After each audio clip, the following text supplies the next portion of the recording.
That great theologian, Meredith Grey, the fictional character in that hit television show Grey's Anatomy, said in one episode, at some point, you have to make a decision. Boundaries don't keep other people out. They fence you in.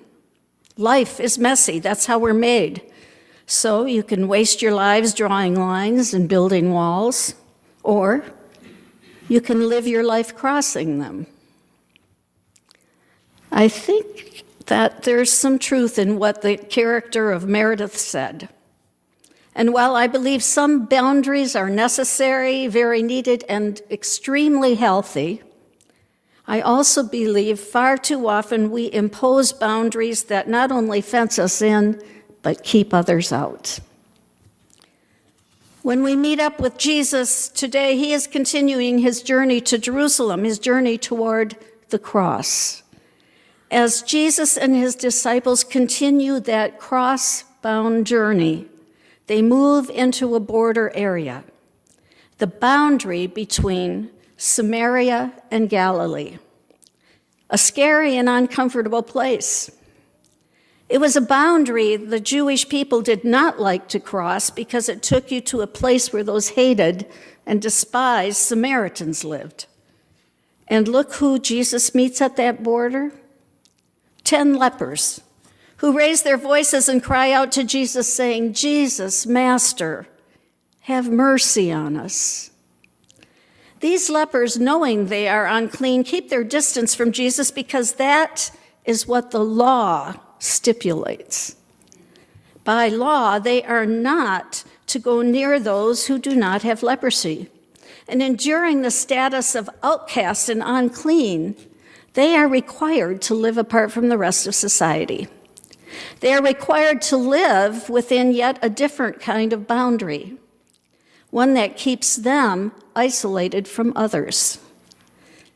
Considered ritually unclean, they were quarantined and treated as objects of revulsion and fear on the part of their neighbors. So as these 10 lepers cry for mercy, not one of them breaks the social conventions that surround their disease as they cry to Jesus from a distance. The writer of Luke's gospel tells us Jesus sees these lepers and tells them to go show themselves to the priests. This was also required by law because the priests would have to inspect the lepers and verify their cleanliness. Only then could they be readmitted to the temple and be freed from their status as outcast and unclean. So they go, and while they are on their way, they become clean. All 10 are healed, but only one comes back to thank Jesus for being healed. This one leper, when he realized he had been healed, turned around and came back, shouting his gratitude and glorifying God. So why did only one leper return to offer thanks? Part of the answer may be found in the identity of this healed man. He alone is identified as a Samaritan. He was considered an outcast, not just because of his disease. He was considered an outcast because he was a foreigner, a disgusting, despised, reviled Samaritan. As such, he was twice scorned, twice rejected, and twice removed from community. It really is interesting that this despised Samaritan is the one who stops to say thanks. The writer of Luke's gospel again chooses a reviled foreigner to make a point. And as he does, we can pretty much assume that his point is not about the proper etiquette for saying thank you. Luke is not giving his first century listeners a lesson in good manners and proper protocol for receiving healing. No, again and again, we find Luke's Jesus teaching in parables and living in ways that totally disorient his followers with the shock of something new.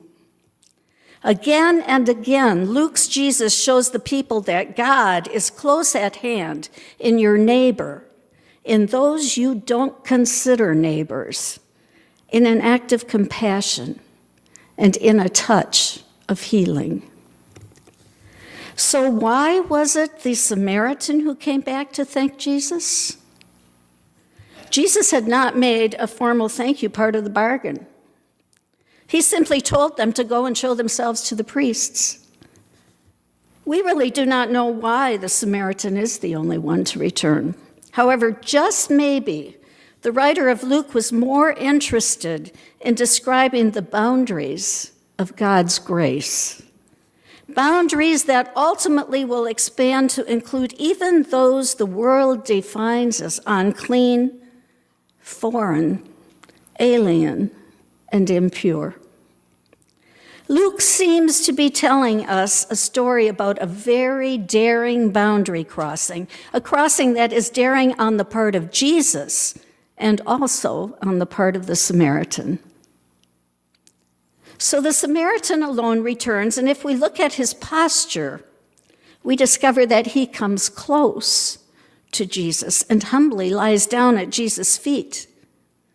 Of the 10 who were healed, this despised alien and foreigner is the one who breaches the boundaries and moves from a life of isolation to one of grateful intimacy. While the other 9 perform the necessary rituals and practices, he alone feels obliged to say thank you. And maybe, just maybe, in his need to say thank you, there was a yearning for intimacy with God, a sense that faith cannot simply mean performance of ritual. Faith requires relationship.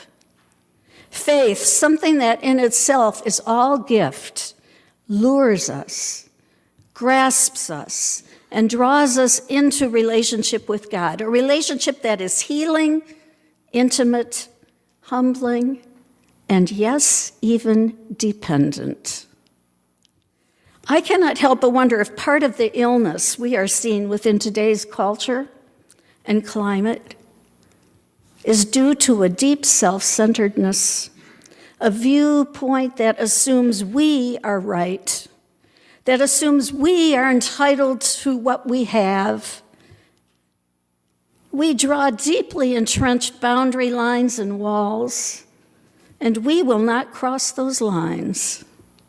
We become so preoccupied with our own needs, our own wants, protecting what we have while attempting to justify our unwavering position and perspective, that we maintain our distance from others while holding on to this illusion of absolute independence. In doing so, we continue to create divisions among people, cast others aside as unclean, and attempt to make others appear as outcasts.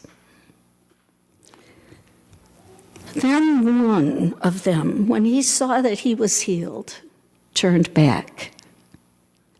One turned back from maintaining the protection of distance, turned back from going his or her own way, turned back from self-justification, turned back from the illusion of independence, and knelt down at Jesus' feet, proclaiming ultimate dependence on God. And in doing so, that one gave thanks and showed deep gratitude. Gratitude, that's what tonight is all about.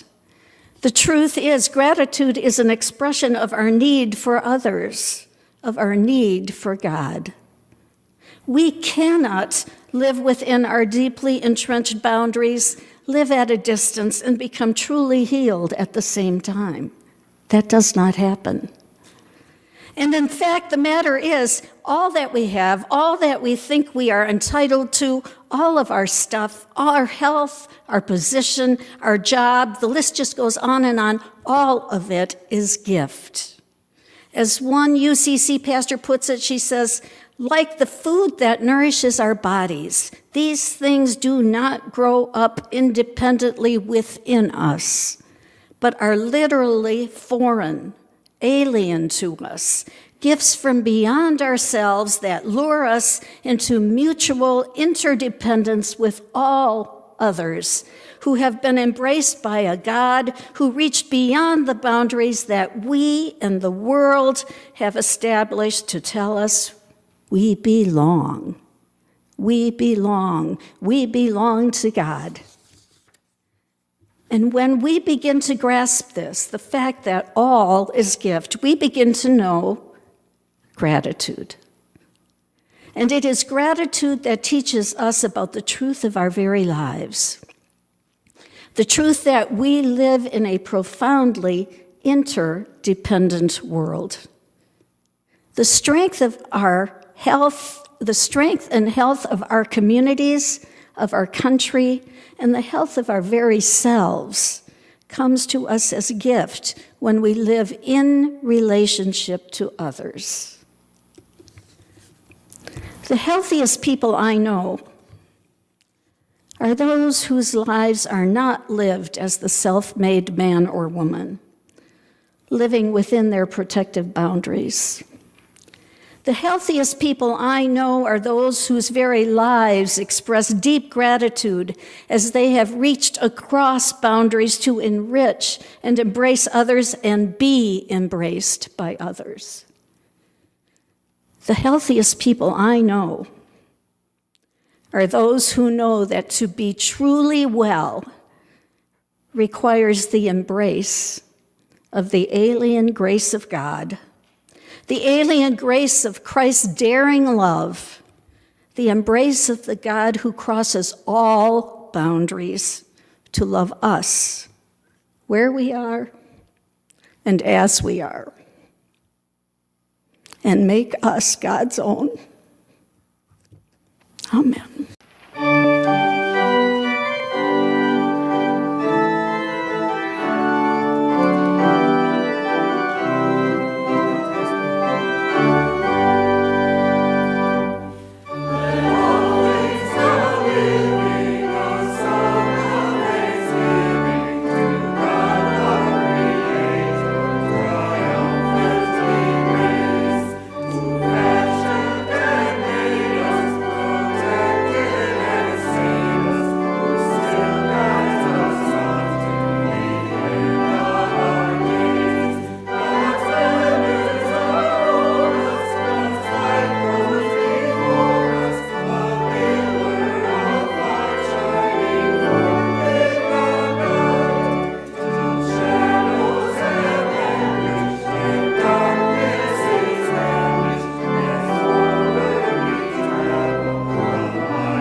In peace, continuing to give God your thanks and praise. Thanks be to God.